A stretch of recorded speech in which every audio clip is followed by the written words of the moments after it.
आपल्याकडनंच मला असं कळलं की काल कोणतरी या ठिकाणी आलेलं होतं आणि त्यांनी श्रीकांत शिंदे साहेबांवर, मुख्यमंत्री महोदयांवर आणि मोदी साहेबांवर टीका केली. खरं तर त्यांना आज तर तुम्ही बोलवायला पाहिजे होतं की कामगार बंधू भगिनींचा हजारोंचा मेळावा कसा असतो ते त्यांनी जर बघितला असता तर ते स्वतः म्हणाले असते की डॉक्टर श्रीकांत शिंदेंची हॅट्री झाली.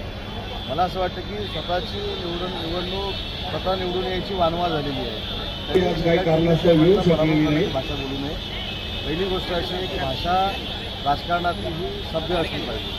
नरेंद्र मोदी साहेबांनी जी काही वक्तव्य केलेली आहे त्या वक्तव्यावर बोलण्याएवढे काल आलेले काही सम किंवा ग्रहस्थ फार मोठे नाही आहे, त्यांची मी दखल पण घेत नाही.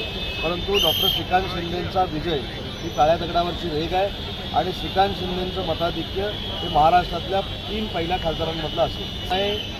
जेवढे खासदारकीला आमचे उमेदवार उभे आहेत ते 100% शिवसेनेचे एकनाथ शिंदे साहेबांच्या नेतृत्वाखाली निवडून येतील.